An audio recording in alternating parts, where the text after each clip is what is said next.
We reject our crazies. It's time for you guys to reject him.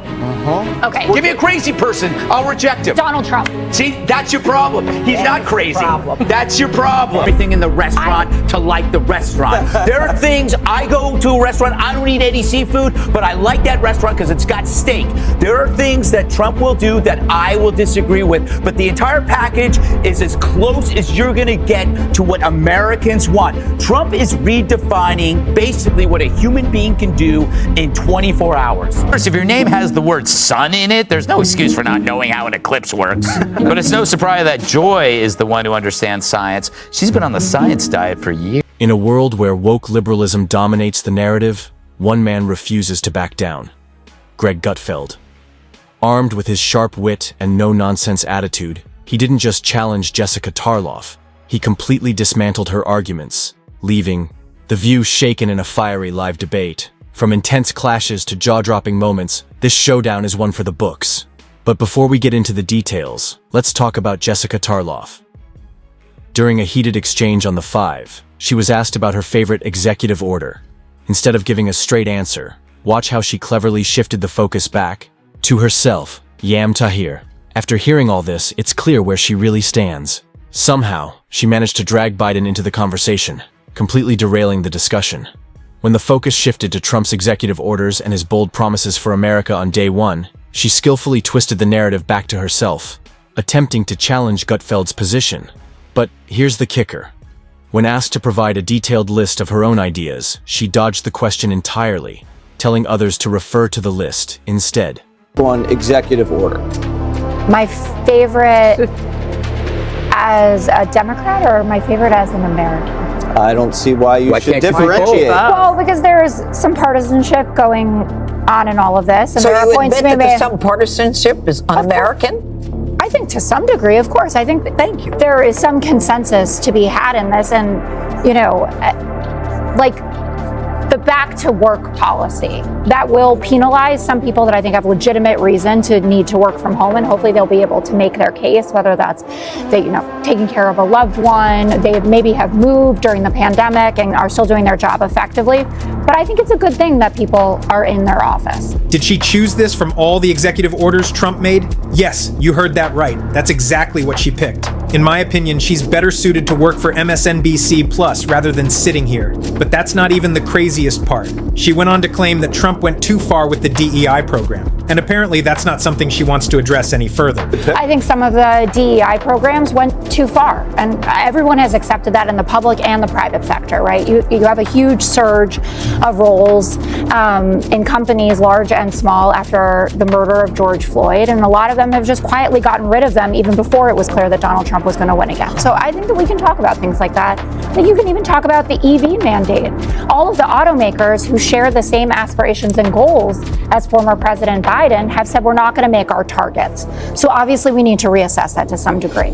But when the judge says, this is what the people voted for, some of it they absolutely did not. And Donald Trump promised that he would bring your costs down right away. And he revoked Biden's policy to lower prescription drug prices or to make it so Medicare can't negotiate itself for prescription drug prices. Her sharp remarks ignited a debate that quickly turned into a fiery clash. But Gutfeld wasn't one to back down. With his signature sarcasm and razor-sharp wit, he tore through Tarlov's arguments, dismantling them point by point. The narrative back to herself, challenging Gutfeld's stance. Keep in mind, when she was asked to provide a detailed list of her ideas, she simply deflected and told others to refer to the list instead. As former President Biden have said we're not going to make our targets. So obviously we need to reassess that to some degree. But when the judge says, this is what the people voted for, some of it they absolutely did not. And Donald Trump promised that he would bring your costs down right away. And he revoked Biden's policy to lower prescription drug prices or to make it so Medicare can't negotiate itself for prescription drug prices. That's not cool. Where is that? Where is that? It's look in the list. Well, show me. Well, what do you mean? There's a lot more to that issue, but Yeah. Okay. Did the American people on November 5th vote for 1,660 Afghans who are being resettled here, have gone through the government process, people who helped us during the war in Afghanistan, which is translators risking their lives. People are on target lists for the Taliban. They had their flights canceled. The answer is yes, they did vote no, for it. they didn't. Yes, they did. If you sat there. Yes, they did. Her pointed comments sparked a debate that quickly escalated into a heated clash. However, Gutfeld wasn't about to back down. With his trademark sarcasm and biting humor, he systematically dismantled Tarlov's arguments, point by point. Trump did not hide any of this from That's not anyone. true. And that's the difference. You guys sat here and you argued that the Afghanistan withdrawal was one of the worst atrocities in foreign policy, that we left people behind, not only American service members and Americans who are still living, the American service members who passed away tragically and the ones who are still living, but the people that helped us for years during that war. And now you say, oh, it's fine that their flights are just canceled? No, I didn't say it's fine. I'm saying that Americans voted for it. That's the difference. Jessica's refusal to face reality and her relentless need to argue just for the sake of it didn't do her any favors this time. But what Gutfeld did next was truly unexpected. He completely dismantled her argument with a simple yet powerful concept that left her speechless. Citizenship meant. Well, I think when Donald Trump was talking about it and disparaging people who are here, he was talking about undocumented people who come and drop their anchor babies. He wasn't talking about people who are here on student visas, people who are here on H-1B visas. You're always going to choose this weird exception. No, the fact is the it's system not is weird. being gamed. Americans voted for Donald Trump because they saw these systems, these institutions being gamed. The asylum issue, the birthright citizen issue, Title IX issues. Every single part of society was being gamed by the left, and finally, Americans got pushed too far. The point is, you don't have to like everything in the restaurant to like the restaurant. There are things, I go to a restaurant, I don't eat any seafood, but I like that restaurant because it's got steak. There are things that Trump will do that I will disagree with, but the entire package is as close as you're going to get to what Americans want. Trump is redefining basically what a human being can do in 24 hours. Exactly. Anyone outside the leftist woke crowd can easily recognize that this is simply what basic human reasoning would lead to. Speaking of which, it's clear that many people have lost their common sense these days, which is why we find ourselves in this type of situation. Anyone with a sense of humor can easily understand that Greg's points are straightforward and crystal clear. He did more in a day than Biden did in his damn career, and it's exhausting. It's exhausting. He had 3 balls last night. That's 3 more than Adam Kinzinger. The guy hasn't slept in 2 days. I mean, the thing is, it's amazing. It's possible. It is possible. Donald Trump could complete his presidency in 3 months. Right. And then he could just say, you know what? Is that a promise? I'm gonna coast. He goes, you know what?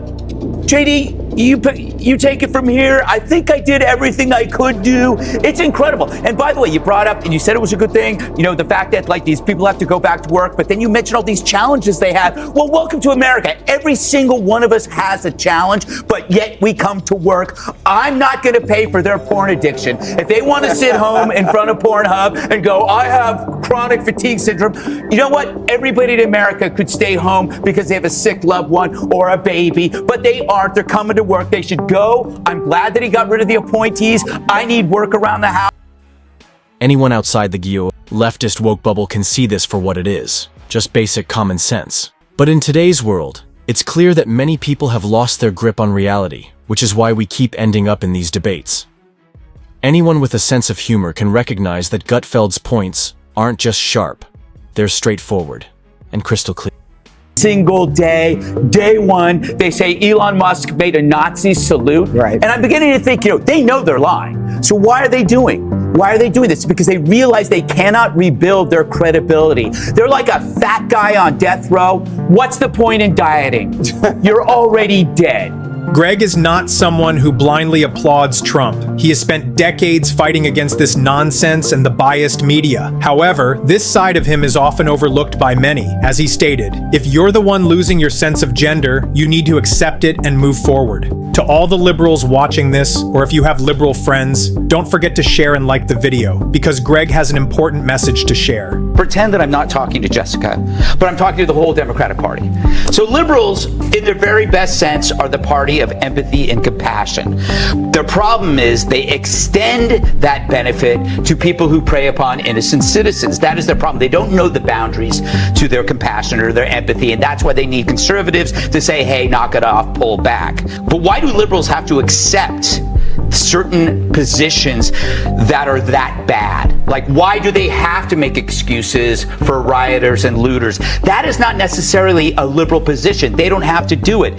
So if you think of other liberal positions, arguing for surgical transitions for children, banning school choice, funding foreign wars, bailing out Phelan's.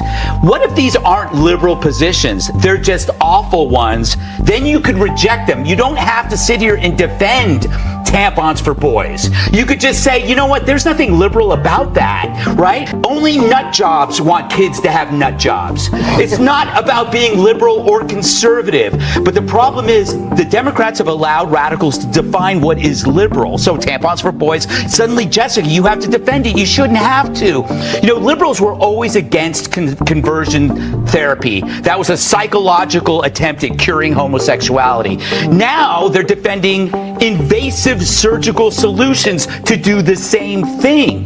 How did that become liberal and the other one not? So it's a plea that, like, you don't have to defend this crap. You don't have to defend tampons for boys. You should laugh at it and go, this is bullshit. I don't believe any of it. And then all of a sudden you find that the Democrats and the Republicans are in the same room again. We reject our crazies.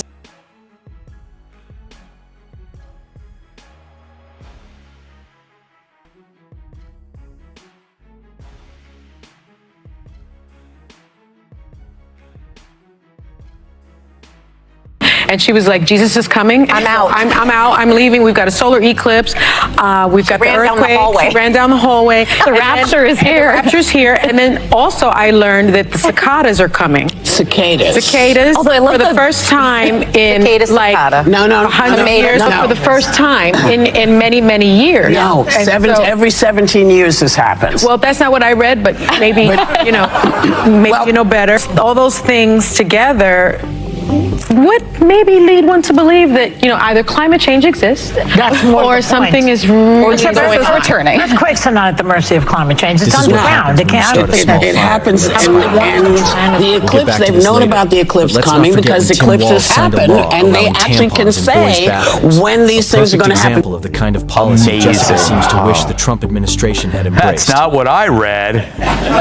The true sign of the apocalypse is someone that dumb has a law degree. Worse, if your name has the word sun in it, there's no excuse for not knowing how an eclipse works. But it's no surprise that Joy is the one who understands science. She's